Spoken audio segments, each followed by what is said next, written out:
بسم الله الرحمن الرحيم. إن الحمد لله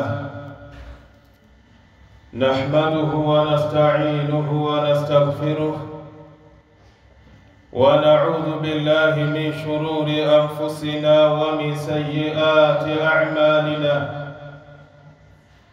من يهده الله فلا مضل له ومن يضلل فلا هادي له.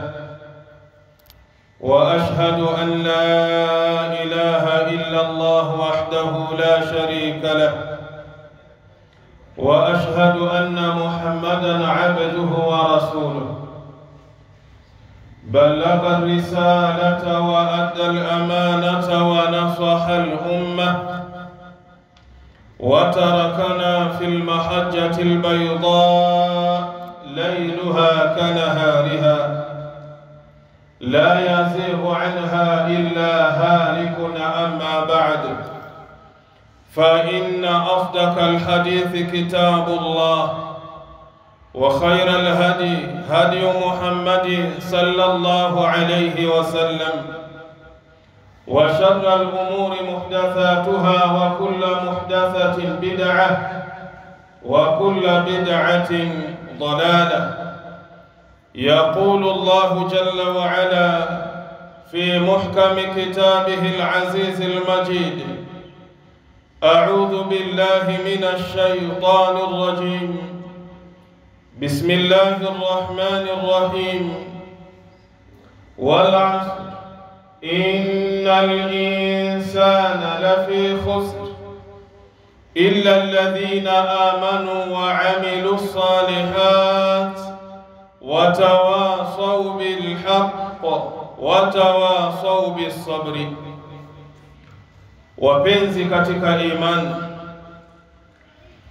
ama baada ya kumhimidi Allah subhanahu wa ta'ala na kumtakia rahma kiongozi wa umma, mwalimu wetu Mtume Muhammadin sallallahu alayhi wasallam, kwanza napenda kuihusia nafsi yangu, pili kuhusia nafsi za waumini wenzangu juu ya swala zima la kumcha na kumwogopa Allah subhanahu wa ta'ala, kwani hakika wamefaulu mbele ya Allah wale ambao wana sifa ya kumcha na kumwogopa Allah subhanahu wa ta'ala. Ikhwata al-iman, ndugu zangu katika iman, khutba yangu ya leo insha Allahu ta'ala inasema: la takun mithla fulani, usiwe mfano wa fulani, ama usiwe kama mtu fulani. Hii ndiyo itakuwa khutba yangu insha Allahu ta'ala. فيا من صام وقام وختم وتصدق في رمضان، ewe ambaye kwamba uliweza kusimama ukaamua kuitekeleza ibada ya kufunga ndani ya mwezi wa Ramadhani, ewe ambaye kwamba uliweza kusimama imara ukaswali qiyamul layl, ukaswali salatu tarawih katika mwezi wa Ramadhani, ewe ambaye kwamba uliweza kusimama imara ukaweza kuisoma Qur'an, ukaweza kukamilisha juzuu 30 ndani ya mwezi wa Ramadhani, ewe ambaye kwamba uliamua kusimama imara ukaweza kutoa sadaka mbalimbali, ukaweza kuwasaidia mayatima, ukaweza kuwasaidia wajane, ukaweza kuwasaidia wale wasiojiweza ndani ya mwezi wa Ramadhani. La takun mithla fulani, usiwe mfano wa mtu fulani. Mtu gani huyo? Kana yusari'u ila salati fatakasala, mtu ambaye kwamba ndani ya mwezi wa Ramadhan alikuwa mwepesi kuitekeleza ibada ya sala. Anaposikia adhana, mwito wa Allah jalla fi'ala, wanaitwa waumini, wanaitwa waislamu kwa ajili ya kuja kuitekeleza ibada ya Allah. Mtu huyu alikuwa yuko haraka na ni mwepesi, anawahi katika nyumba ya Allah, anakuwa katika safu ya mbele nyuma ya imamu. Lakini mtu huyu baada ya kumalizika Ramadhan, fatakasala, ameamua kufanya uvivu. Ndugu yangu katika imani, na kuomba usiwe mfano wa mtu huyu. Wala takun mithla fulani, wala usiwe kama mfano wa mtu fulani. Kana yukthiru min albadhli wassadaqati fatabakhala.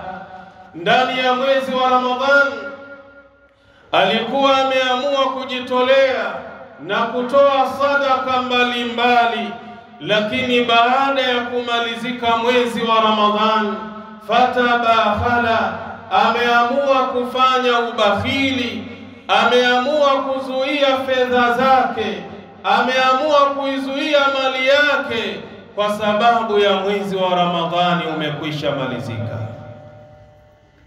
Akhil mu'min, ndugu yangu Muislamu, farabbu Ramadhana huwa rabbu shuhuri kulliha.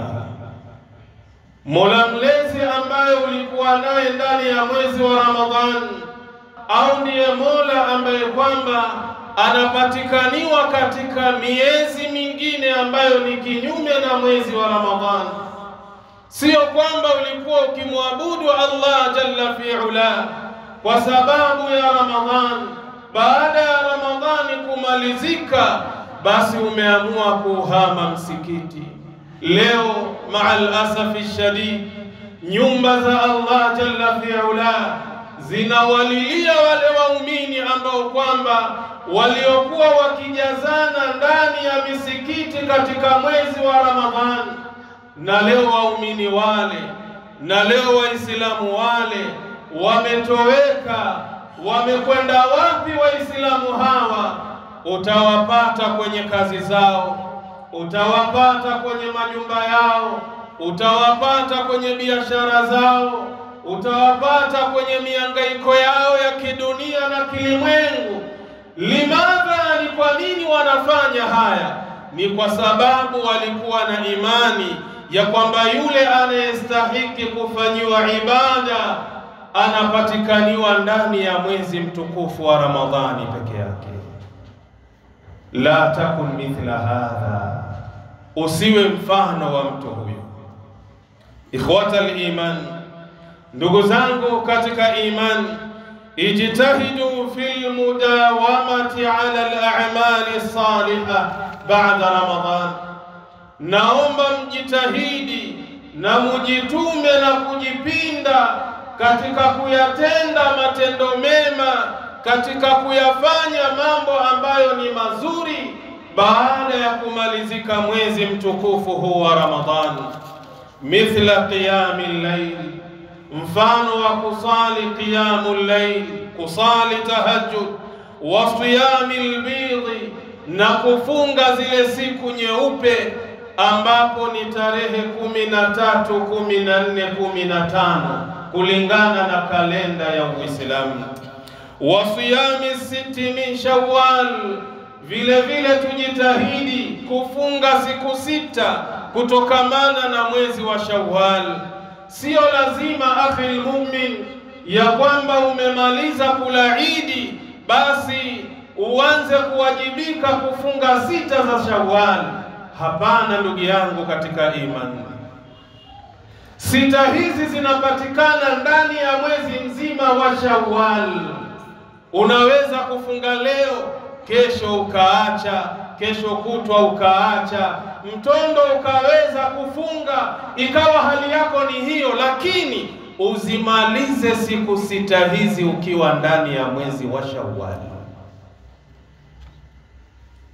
Walmuhafadhati ala sunani rawatibi, na vile vile tujitahidi katika kuchunga na kuhifadhi zile sunna ambazo kwamba zinaitwa arrawati, sunna ambazo zinapatikaniwa kabla ya sala ya faradhi na baada ya sala ya faradhi. Sunna hizi Mtume Muhammad sallallahu alayhi wasallam hakuweza kuziwacha akiwa yupo nyumbani na akiwa safarini. Na bora zaidi, sunna hizi unatakiwa uziswalie ukiwa ndani ya nyumba yako. Ukija ndani ya msikiti unaswali tu rakaa 2 za tahiyatul masjid, zile ambazo ni baadia. Pia ukitoka msikitini ukaziswalie nyumbani. Lengo ni nini? Uwe qudwatan hasana, uwe na kiigizo chema na kielelezo chema kwa familia yako, kwa watoto wako, ili na wao waweze kuimarisha sunna hii amama Allah. Na ndio maana mama Aisha radhiallahu anha anasema Mtume sallallahu alayhi wasallam sunna hizi za kablia na baadia alikuwa akiziswali ndani ya nyumba yake Mtume Muhammad sallallahu alayhi wasallam. Kwa hiyo mimi na wewe ndani ya Ramadhan tulikuwa tunawajibika, tumesimama imara kuzitekeleza sunna hizi. Basi vile vile baada ya kumalizika Ramadhan, na waomba ndugu zangu katika imani tusiziache sunna hizi. Kwa sababu gani? Huu ndio mwenendo na mfumo wa Bwana Mtume Muhammad sallallahu alayhi wasallam. Wal adhkari wa tilawati alquran, tujitahidi vile vile kuleta adhkari mbalimbali na kusoma Qur'an. Wal ikthari min ad-du'ai was-sadaqati, na vile vile tufanye wingi wa kumlilia Allah kwa kumuomba kwa kupitia dua mbalimbali na kutoa sadaka mbalimbali. Sio ya kwamba Ramadhan ndio ilikuwa chanzo na sababu kunifanya mimi na wewe tukileta adhkari mbalimbali, tukitoa sadaka mbalimbali, baada ya Ramadhani imemalizika, kila mmoja anaamua kujitenga na kumtaja Allah jalla fi'ala. Kila mmoja anaamua kujitenga na kutoa sadaka. Ukifanya hivyo, hii inamaanisha ya kwamba Mungu wako alipatikana ndani ya mwezi wa Ramadhani peke yake, lakini baada ya Ramadhani kuondoka, Mungu wako vile vile ameondoka. Wasairi anwa'il birri wal ihsan, na nawaomba vile vile ndugu zangu katika imani tufanye mambo yote ambayo kwamba ni ya wema na mambo ambayo kwamba ni ya ihsani. Walakad awsa Rasulullah sallallahu alayhi wasallama, na hakika alimuhusia mtume wa Allah, rehma na amani zimshukie yeye, Abdullah ibn Amr radhiyallahu anhuma.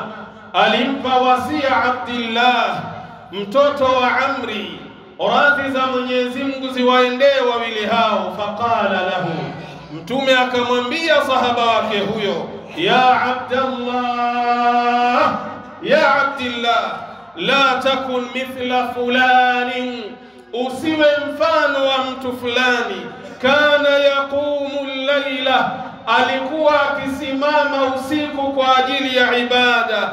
Fataraka qiyama al-laili, akaamua kuacha kusimama usiku kwa ajili ya ibada.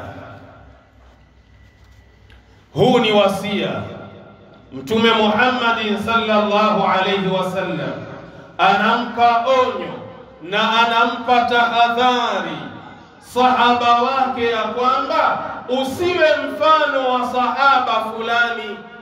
Sahaba huyu alikuwa na kawaida ya kusimama usiku na kuitekeleza qiyamul layl na kuitekeleza salatu tahajjud, lakini imefikia wakati yule bwana ameamua kuacha qiyamul layl, kama leo tulivyo kwa sasa ndani ya mwezi wa Ramadhani.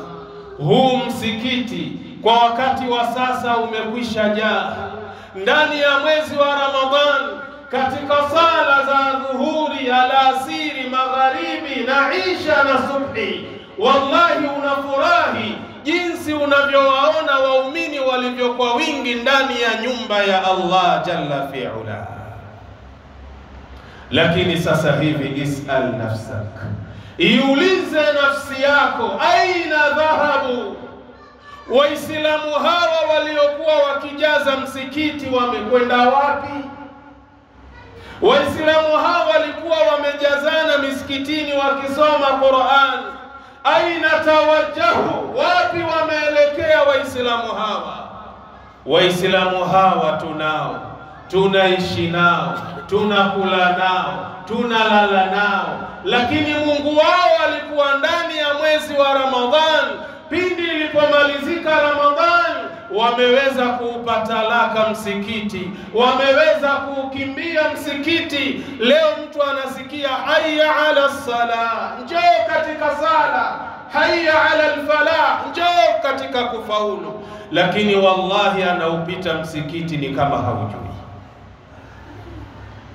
Ndio huu mfano ambao nautoa kupitia maneno ya Mtume Muhammad sallallahu alayhi wasallam, akimwambia sahaba wake, la takun mithla fulani, sahaba wangu usiwe mfano wa sahaba fulani. Kwa nini?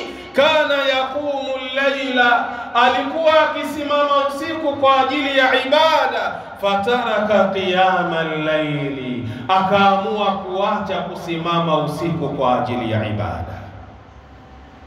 Rawahu al-Bukhari, hadithi imepokewa na Imamu al-Bukhari kwa nambari 1152. Muslim kaipokea hadithi hii biikhtilafin yasirin, kwa tofauti ndogo, kwa nambari 1159.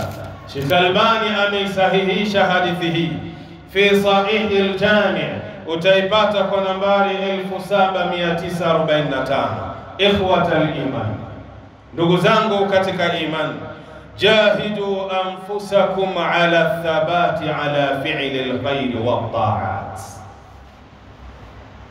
pindeni nafsi zenu, lazimisheni nafsi zenu juu ya kuwa na msimamo katika kuyafanya ya kheri baada ya Ramadhan, katika kufanya ibada mbalimbali baada ya Ramadhan, wa tarki dhunubi wasayiat, na vile vile tuweze kupambana na nafsi zetu juu ya kuyaacha yale madhambi na kuyaacha yale makosa. Wasta'inu billahi ala al-istiqamati ala dhalika, na muhitaji msaada kwa Allah jalla fi'ala katika hilo jambo la kuwa na msimamo. Kwa sababu gani? Jambo hilo halipo katika ujanja na uwezo wetu, lipo katika mikono ya Allah jalla fi'ala. Kwa hiyo tujitahidi katika kumlilia Allah na kuomba msaada kwa Allah ili aweze kutupa thabati na msimamo baada ya hii Ramadhani kuondoka, maadumtum ala kaidil hayati, maadamu bado muko katika maisha ya duniani. Fa inna amala almu'min, hakika amali ya muislam, hakika amali ya mu'min la yantahi hatta almamati, haiwezi kumalizika mpaka aweze kufikwa na kifo, aweze kufikiwa na mauti. Hapo ndiyo ibada imesimama, ndugu yangu katika imani. Yule ambaye anayekufa huwa habari yake tayari imekwisha, kila kitu cha duniani amekihama. Ndio Mtume sallallahu alayhi wasallam anasema, idha mata al-insanu, pindi anapokufa huyu mwanadamu, inqata'a amaluhu illa min thalathin, hukatika amali zake zote isipokuwa mambo matatu peke yake. Mimi na wewe wakati ule tumekufa, wakati ule ndugu yangu katika imani, unaoshwa hali ya kuwa alikuwa unaoga mwenyewe, unavishwa sanda hali ya kuwa alikuwa unavaa nguo mwenyewe, unabeba unapelekwa kaburini wakati alikuwa unatembea mwenyewe kwa miguu. Wakati ule umekufa ndugu yangu katika imani, habari zako zote zimeisha, isipokuwa mambo matatu peke yake. Mtume sallallahu alaihi wasallam akasema, la kwanza sadaqatin jariyatin, ni ile sadaka yenye kuendelea. Kama uliweza kujenga nyumba ya Allah wakati ule umekufa, hali ya kuwa ufanye ibada na wala hauruhusiki kufanya ibada, huwa unapata thawabu za kila ambaye kwamba anayeswali ndani ya nyumba ya Allah. Wewe mwenyewe uko ndani ya kaburi, lakini bado hazina yako na akaunti yako inasoma ya mambo mema. Au umejenga madrasa, au umechimba kisima, au ulikuwa ni mtu ambaye mwenye elimu, umetunga kitabu ukaacha watu wanakisoma kitabu kama kile, ile ni sadaqatin jariya, thawabu zinakufikia ila yaumil qiyamati, mpaka siku ya kiyama. Kisha Mtume sallallahu alaihi wasallam akamtaja mtu wa pili, akasema, au ilmi yuntafa'u bihi, au yule ambaye alikuwa na elimu ambayo itakuwa na faida na yeye. Mashaallah, alikuwa akitoa darasa mbalimbali, alikuwa akifundisha wanafunzi mbalimbali, alikuwa akihutubia sehemu mbalimbali. Hii elimu ambayo unayoitoa kwa watu na watu wakaifanyia kazi elimu hii, wakati ule uko ndani ya kaburi lako, thawabu zinakufikia kutoka kwa wale ambao waliitika kwenye mwito wako, kutoka kwa wale ambao walichukua elimu kutoka kwako. Kila wanalolifanya ambalo ni chanzo wewe ulipowafundisha, basi thawabu zinakufikia ndani ya kaburi kama hili. Lakini la tatu, Mtume sallallahu alaihi wasallam akasema, au waladin salihin yad'u la, au mtu huyu aliyekufa amemwacha mtoto mwema, mtoto ambaye kila akikaa anakumbuka wema wa baba yake, anayakumbuka mazuri ya baba yake, anainua mikono, anamuombea Allah msamaha, anamuombea Allah mambo mazuri kule alikokwenda mzazi wake kama yule. Hii pia ni sehemu ya sadaqatin jariya, sadaka ambayo inayoendelea. Kila yule mtoto wako akikaa akikuombea dua liajli llahi jalla fi'ula, wallahi unainuliwa daraja. Kuna baadhi ya wazazi watakwenda kupandishwa daraja za hali ya juu amama Allah, watashangaa na kujiuliza na kumuuliza Allah jalla fi'ula, ya Allah, kwa amali gani, kwa mazuri gani ambayo nimeyafanya mpaka leo umeniweka kwenye nafasi ya hali ya juu kiasi hichi? Allah atamwambia, hii ni kupitia ule msamaha na dua ya mtoto wako mwema uliyemwacha duniani. Kwa hiyo ndugu yangu katika imani, mimi na wewe hatutakiwi kuihama nyumba ya Allah. Mimi na wewe hatutakiwi kuyaacha matendo mema mpaka wakati ule roho zetu zinatoka. Hapo ndipo unapoacha mambo yaliyokuwa mema. Qala jalla wa ala fi kitabi, Allah amesema kwenye kitabu chake, wa'bud rabbaka hatta ya'tiyaka al-yaqin. Muhammad, muabudu Mola wako mlezi mpaka pale ambapo kifo kitakufikia wewe. Huyu ni Mtume sallallahu alayhi wasallam, anaambiwa na Allah jalla fi'ula asimame imara, aweze kumwabudu yeye mpaka pale mauti yanapomkuta au kumfikia. Je, mimi na wewe tunatakiwa tufanye nini? Na ili hali tumeuacha msikiti, tumeukimbia msikiti, Ni kama kwamba tuna 100% ibada zetu na saumu zetu ambazo tumezitekeleza ndani ya mwezi wa Ramadhan, ya kwamba Mwenyezi Mungu ametukubalia 100%.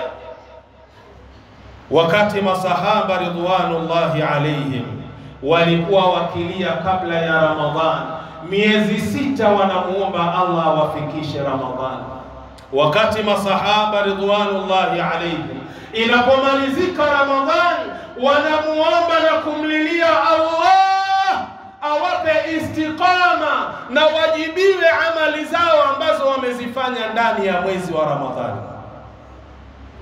Na hawa masahaba ni wale ambao Mwenyezi Mungu aliposema radhiyallahu anhum wa radu anhu, Allah amekuwa radhi nao na wao wamekuwa radhi na Allah. Wewe ni wapi umekuwa radhi na Allah mpaka leo Ramadhani imemalizika, ndugu yangu, wa uhama na kuukimbia msikiti?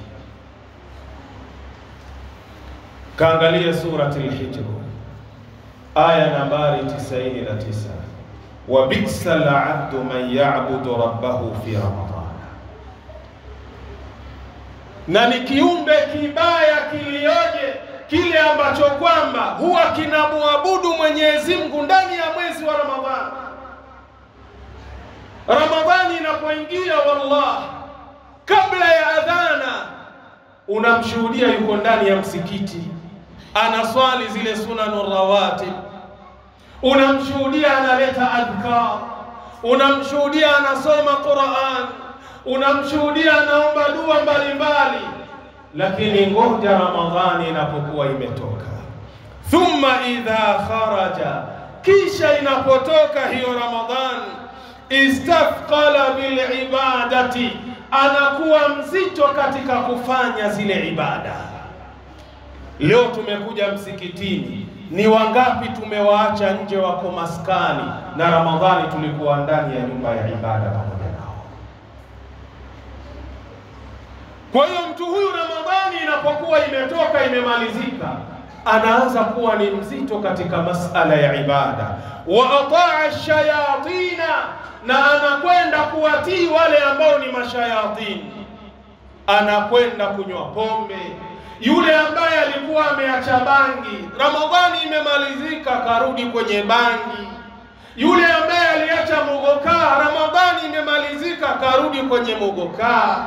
Yule ambaye alikuwa mairungi anakula kabla ya Ramadhani, Ramadhani ilipoingia ameacha mairungi. Wallahi leo Ramadhani imemalizika amerudi kwenye gati mtu kama yule.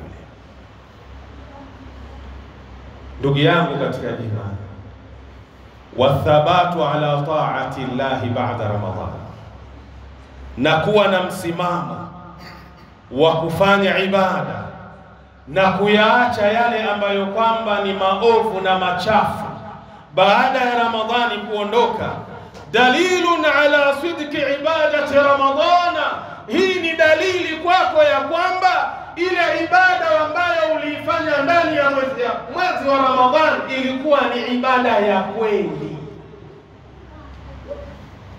Ukijiona akhi almu'min, Ramadhani imemalizika, siku ya Idi ikaingia, ukaweza kuyahama madhambi, ukawa na msimamo juu ya ibada, wallahi fahamu ya kwamba ile ibada uliifanya ndani ya mwezi wa Ramadhani ilikuwa ni ibada ya kweli, sio ya kisanii. Wasihatiha, pia ufahamu ya kwamba unapofanya ibada baada ya Ramadhani na kuendelea kuyaacha machafu na maovu, ya kwamba ibada zako ndani ya mwezi wa Ramadhani Allah jalla fi'ala amezikubali 100%. Lakini ukakosa kipimo hichi wewe na mimi. Ramadhani ndio watu wameangalia mwezi umeonekana, watu wameingia kwenye Eid, Allahu akbar, Allahu akbar. Simu ya kwanza wainua simu yako kwa girlfriend wako. Wallahi wewe fahamu, Ramadhani ulikuwa unashinda njaa, na hii Ramadhani ibada ulizozifanya, hii ni sababu ya kuonyesha ibada zako hazijakubaliwa amama Allah. Lakini Ramadhani imemalizika, simu ya kwanza wawapigia marafiki zako ya kwamba leo usiku tunakwenda club, leo tunakwenda kujirusha, leo tunakwenda kutesa. Fahamu ndugu yangu katika iman, lau uliyafanya hayo baada ya kushuhudia mwezi, fahamu ya kwamba ulishinda na njaa ndani ya mwezi wa Ramadhan, bali ibada ulizozifanya zote zilikuwa ni habaa manthura, ni kama mfano wa vumbi tu ambalo limetawala. Barakallahu li wa lakum bil Qur'anil azim wa nafa'ani wa iyyakum bil ayati wadh-dhikril hakim. Aqulu qawli hadha wa astaghfirullaha li wa lakum fastaghfiruhu innahu huwal ghafurur rahim wa huwal barrul karim. Astaghfirullah, astaghfirullah.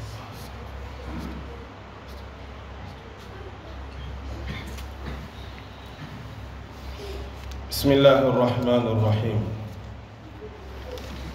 Alhamdulillahi rabbil alamin, wassalatu wassalam ala ashrafil anbiya'i wal mursalin wa ala alihi wa sahbihi ajma'in.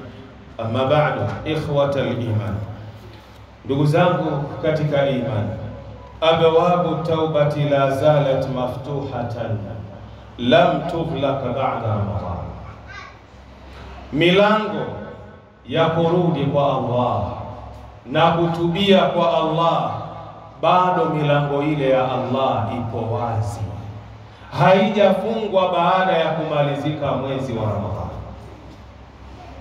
Haina maana ya kwamba Allah alikuwa anapokea tauba zetu ndani ya Ramadhani peke yake, na baada ya Ramadhani ya kwamba tauba zile ambazo tunazipeleka kwa Allah hazikubali tena. Hapana, milango ya Allah ya kutubia bado iko pale pale, iko wazi ndugu zangu.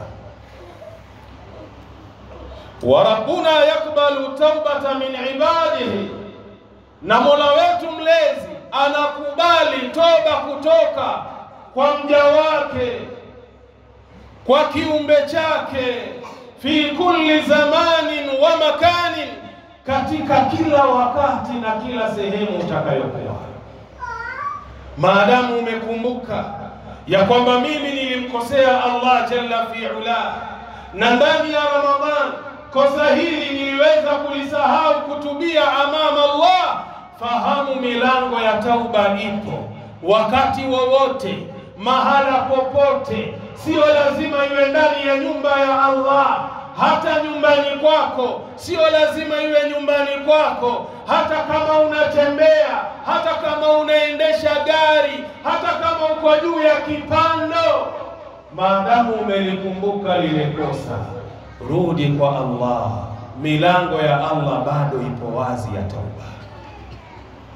Qala jalla wa ala fi kitabi, Allah amesema kwenye kitabu chake, wa huwa alladhi yakbalu taubata an ibadihi, na yeye Mwenyezi Mungu subhanahu wa ta'ala ndiye mwenye kukubali tauba kutoka kwa waja wake, kutoka kwa viumbe vyake.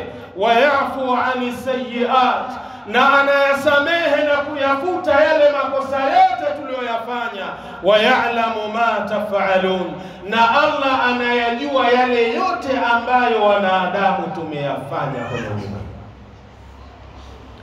Usijidanganye wakati ule unamuasi Allah jalla fi'ala, umejificha kwenye chumba chako, umejificha kwenye handaki, kwenye shimo, ikiwa unamuasi Allah jalla fi'ala, na ukidhani ya kwamba annahu la yarak, ya kwamba yeye hakuoni, fa innahu yarak, hakika yeye anakuona kama wewe humuoni Allah jalla fi'ala. Sasa lile kosa ambalo ulilifanya, rudi kwa Allah. Milango ya Allah bado ipo wazi ndugu yangu katika imani. Kaangalie Suratu Shura aya nambari 25. faman dha'at alayhi fursatu ramadhana, yule ambaye nafasi ya Ramadhani ya kutubia aliweza kuipoteza amama Allah, badiri bitauba, sasa hivi fanya haraka urudi kwa Allah na utubie kabla fawati la ajali, kabla ya wakati haujapita. Ndugu yangu katika imani, ndugu yangu katika imani, fahamu ya kwamba kuna wakati ukifika, tauba yako Allah huwa haitaki tena, anaikataa. Mtume sallallahu alayhi wasallam amelizungumzia jambo hilo. Wewe umefanya maasi mbalimbali, umefanya machafu mbalimbali, umefanya maafa mbalimbali, haukutubia ndugu yangu katika imani, mpaka wakati ule mauti na kifo kinakukuta, ndio pale unaanza kurudi kwa Allah. Tubtu ila Allah, narudi kwa Allah, ya Allah, narudi kwako. Ndugu yangu, tauba hiyo hakuna. Kwa sababu gani? Mtume sallallahu alayhi wasallam anasema, inna Allaha yaqbalu taubata al-abdi ma lam yughargir, hakika ya Mwenyezi Mungu anaikubali toba ya kiumbe chake ikiwa roho yake haijafika kwenye mshipa wake wa mwisho. Leo wewe wakati ule una nguvu zako, leo wakati ule una wakati wako, wakati ule una afya yako, ndio wakati ambao watakiwa urudi amama Allah kwa lile kosa ambalo ulilolifanya.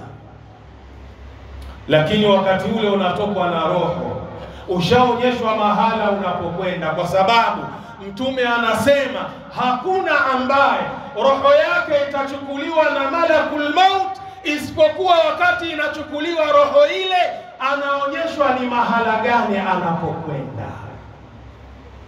Sasa wakati ule ushaona mimi naenda wapi, ndio astaghfirullah wa atubu ilayhi, astaghfirullah wa atubu. Hakuna toba yani.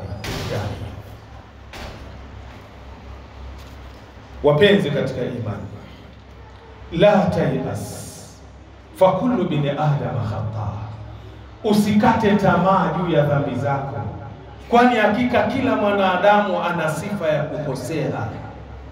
Hakuna mwanadamu ambaye yuko perfect, ya kwamba yeye mashaallah katika huu ulimwengu hawezi kumuasi Allah. Hakuna na wala hatokuwepo. Hata ukamuona mtu ni mcha Mungu kiasi gani, ana mapungufu yake mcha Mungu. Qala nabii sallallahu alayhi wasallam, amesema mtume wa Allah, rehma na amani zimshukie yeye, walladhi nafsi biyadihi, na apa kwa yule ambaye nafsi yangu mimi Muhammadi iko katika himaya yake, iko katika mikono yake na miliki yake, lau lam tudhinibu, lau nyinyi wanadamu musingekuwa mnatenda dhambi katika dunia, la dhahaba Allahu bikum, Allah ingewaondoa nyinyi ambao hamtendi dhambi, wala jaa biqaumin yudhnibuna, kisha akawaleta watu kwenye ardhi hii wenye kutenda dhambi, fayastaghfiruna Allah, baada ya kumuasi Allah wakamuomba Allah msamaha, fayaghfiru lahum, Allah kisha awasamehe watu hao. Allah, tunataka nini sisi Waislamu? Tunataka nini sisi Waislamu? Yule ambaye anakwenda kwenye moto wa Jahannam, huyo anakwenda kwa matakwa yeye mwenyewe, kutaka kwake. Lakini Mtume anatuambia katika huu ulimwengu, lau sisi tungekuwa hatutendi dhambi, Allah ingetuondoa akaleta umma mwingine ambao unatenda dhambi. Baada ya kutenda dhambi wakawa wanamuomba Allah msamaha, kisha Allah anaamua kuwasamehe viumbe hao. Hii inamaanisha nini? Hii inamaanisha kwanza, hakuna mwanadamu ambaye aliyekamilika. Al-kamalu liman lillah, ukamilifu ni wa Allah. Kama haujakamilika, 100% lazima utamkosea na utatenda dhambi amama Allah. Lakini kisha Allah jalla fi'ala kwa huruma yake akaamua kutuwekea kitu atauba, akatuwekea msamaha, akijua sisi ni madhaifu kwake yeye, tunamkosea yeye saa 24, ya kwamba pale unaporudi kwa Allah, Allah huwa anafurahi wakati ule unapomuomba yeye msamaha baada ya kulijua wewe kosa lako. Leo fananisha na mwanadamu Sheikh, ili ujue ya kwamba laisa kamithlihi shay'un wa huwa samiul basir, ya kwamba Allah hana mfanano wa kufanana na chochote kwenye ulimwengu na kwenye mbingu zake 7, na ili hali Allah anasikia tena anaona. Chukua mfano leo, unamkosea jirani yako, unamkosea mzazi wako, unamkosea rafiki yako mara kwa mara, alafu uwe na sifa ya kurudi kwake na kumuomba msamaha mara kwa mara. Yule jirani yako, yule mzazi wako, yule rafiki yako, itafikia wakati atachoka. Umezoea kunikosea, kisha unajua kuna jambo la msamaha, utakuja utaniomba nitakusamehe. Hapa ilipofikia ndugu yangu, kila mmoja na zake. Yale ulionikosea yanatosha, lakini haya kwa sasa ndugu yangu sikusamehi ila yaumil qiyama, mpaka kiyama kinasimama. Kabla ya kuyasema hayo, hebu jiulize kwenye nafsi yako, umemkosea Allah mangapi? Na una miaka mingapi? Ikiwa hailipiti jisaa moja lazima unamkosea Allah, lakini Allah hakuna hata siku amekufukuza kwenye mlango wake wallah, bali unapotubia Allah anafurahi. Kul ya ibadi alladhina asrafu ala anfusihim la taqnatu min rahmatillah inna Allaha yaghfiru dhunuba jami'a innahu huwal ghafurur rahim. Allah anamwambia Mtume Muhammad, waambie wale viumbe vyangu ambavyo vimevuka mipaka katika kuniasi mimi Mola wao, la taqnatu min rahmatillah, wasikate tamaa na huruma ya Allah. Inna Allaha yaghfiru dhunuba jami'a, hakika ya Allah anasamehe na kufuta dhambi zote. Kwa nini? Innahu huwal ghafurur rahim, Allah ni mwingi wa huruma na ni mwingi wa msamaha. Kama ulimkosea Allah na bado hujarudi kwake kwa Allah, milango ya kusamehewa na Allah ipo wazi baada ya Ramadhani. Fanya haraka urudi kwa Allah kabla malakul mauti ndugu yangu hajakutembelea. Hadithi niloisoma awali kaipokea Imamu Muslim kwa nambari 2749. Sheikh Albani kaisahihisha fi silsilati sahiha, utaipata katika kitabu nambari 2 ukurasa ni 659. Ikhwata al-iman, mwisho kabisa kuna jambo nisingependa kuliacha. Jambo hili ningependa kulikumbusha kwa ndugu zangu Waislamu, kwa sababu mpaka leo kuna baadhi ya Waislamu hili jambo wanakwenda kulifanya, na jambo lenyewe Eidu Thamini min Shawwal, ni ile idi na kusherekea siku ya 8 kutokamana na mwezi wa Shawwal. Hawa ni wale ambao kwamba waliofunga 6 baada tu ya kuonekana mwezi, wakala siku moja, kisha wakaanza 6 kesho yake.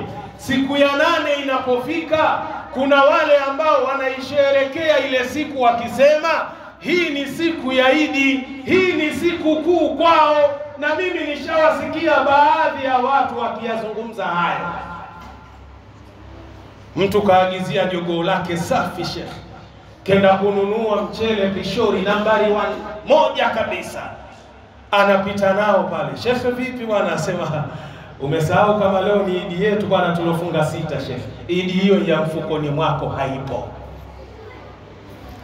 Qala Ibn Taymiyyah rahimahullah, sikiliza mwanachuoni huyo Amesema Ibn Taymiyyah, Mwenyezi Mungu amrahamu, wa amma thaminu Shawwali, ama ile siku ya 8 katika huu mwezi wa Shawwal, falaisa ida, hiyo sio idi wazee wangu, vijana wenzangu, sio idi hiyo. La lil abarari wala lil fujari, sio idi ya watu wema wala sio idi ya watu waovu. Wala yajuzu li ahadin, na wala haifai kwa muislamu yoyote, ayatakidahu ida, kujenga imani na kuitakidi hiyo siku ya 8 kwamba ni siku ya idi. Wala yuhdithu fihi shay'a, na wala asizushe ndani ya siku hiyo chochote, min sha'airil a'yadi, akawa analinasibisha hilo jambo alilolizusha ya kwamba ni miongoni mwa ile siku ya idi linatakiwa lifanywe. Na hapa kuna jambo pia limejitokeza shekhi. Kuna baadhi ya watu hawatembelei na kuzuru makaburi ya wazazi wao, hawatembelei na kuzuru makaburi ya watu wao mpaka ile siku ya idi shekhi. Watu wanajikusanya, ndio wanakwenda kwenye makaburi, wanakwenda kulimalima pale, wanakwenda kufukiza nyudi pale, ama kufukiza marashi mbalimbali, kisha pale wana imani ya kwamba tumewatendea wema watu wetu. Hadhihi minal bid'ah, hii ni miongoni mwa uzushi. Hakuna ila kulitembelea kaburi la mtu wako ni wakati wowote, ndugu yangu katika imani, kwa sababu ni mwito na ni wito wa Mtume sallallahu alaihi wasallam pindi aliposema zurul qubura, tembeleeni yale makaburi, tembeleeni yale makaburi. Kwa nini? Fa innaha tudhakirukumul akhirah, hakika mnapoyatembelea yale makaburi kuna kufanyeni nyinyi huwe mnakumbuka ile siku ya mwisho, siku ya kiyama. Unakumbuka ya kwamba leo ni ndugu yangu, ni mzazi wangu, ni mke wangu, ni mume wangu yuko mahala hapa. Bila shaka na mimi kama si leo ni kesho kutwa nitakuja kulazwa hapa.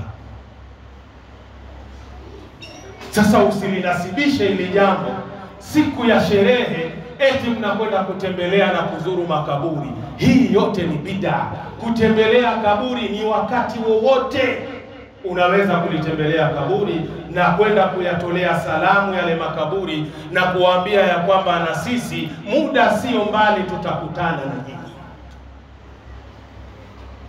Maneno ya Ibn Taymiyyah rahimahullah utakwenda kuyapata kwenye kitabu Al-Fatawa Ibn Taymiyyah, kitabu nambari 25 kurasa 298. Ikhwata al-iman, ndugu zangu katika imani, napenda kuihusia nafsi yangu na kuhusia nafsi za waumini wenzangu kuyafanyia kazi haya niliyoyazungumza, kwa sababu inasikitisha na inahuzunisha.